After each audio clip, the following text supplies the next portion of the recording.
Hello guys, स्वागत है आप सबका हमारे चैनल स्टार सर्विस पर। मैं आपके सामने फिर लेकर आया हूँ एक नई वीडियो। यह है चाइनीज कंप्रेसर। आप सभी जानते हो, जो आपके घर में कारपेंटर काम करते हैं पॉलिश का, वे हम यूज़ करते हैं। ये जल चुका है, आज हम इसको वेंड करेंगे और आपके साथ रहेंगे।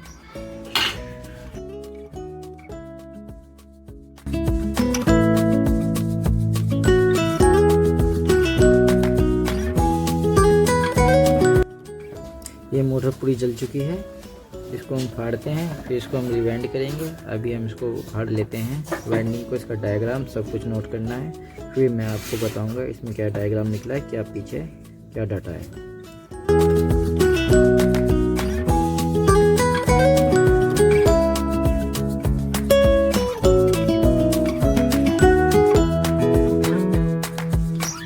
ये मोटर को फाड़ रहे हैं, इसके पीछे 8, 10, 12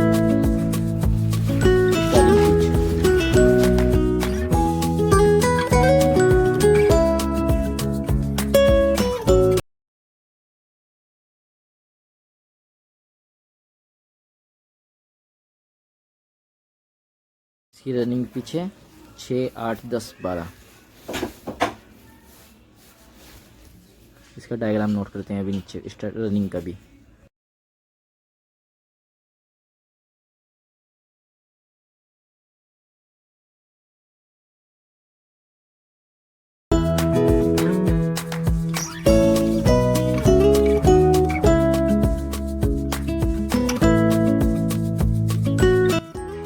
रनिंग वेंडिंग में है 20, 25, 35, 35 टन। गेज नंबर है इसमें 21 यानी 21 नंबर।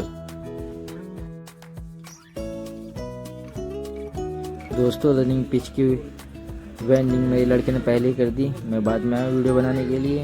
यार कोई नहीं, मैं आपकी इसकी पिच में जो डायग्राम डला है मैं सब कुछ बताऊंगा आपको। अब मैंने स्टार्टिंग वेंडिंग शुरू कर दी है, मैं उसके बारे में सब कुछ नॉलेज दूंगा आपको। कितने टन थे उसमें, कितने होता।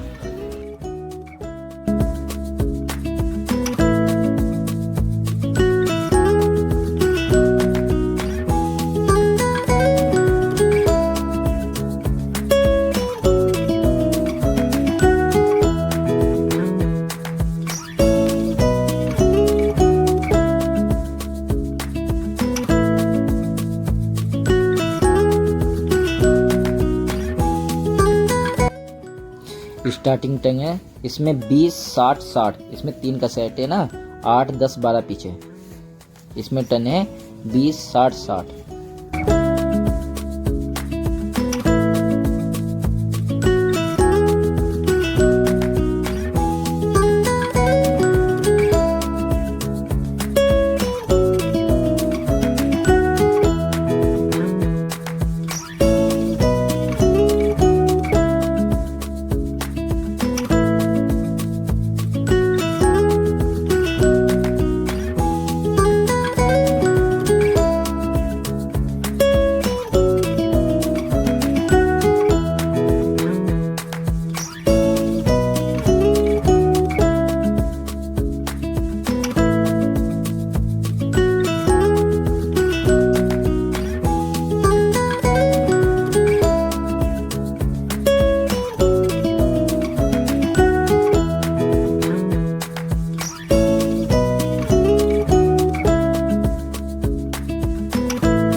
जो बंदा मेरे चैनल पर पहली बार आया है वो मेरे चैनल को सब्सक्राइब कर ले और मेरी वीडियो को लाइक कर ले।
हमारी मोटर की वेंडिंग पूरी हो गई है। अब हमने एक साइड इसके धागा मार लिया है। अब दूसरी साइड हम इस पे पेपर लगाकर इसके कनेक्शन करते हैं। फिर हम आपको इसको फिट करके चलाकर चेक करेंगे।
हमारी मोटर की वेंडिंग पूरी होने वाली है। जो हमारे चैनल पर पहली बार आया है, हमारा चैनल सब्सक्राइब कर ले और हमारी वीडियो को लाइक कर दें।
ये हमारी मोटर पूरी हो गई। ये देखिए, हमने चलाकर चेक किया है।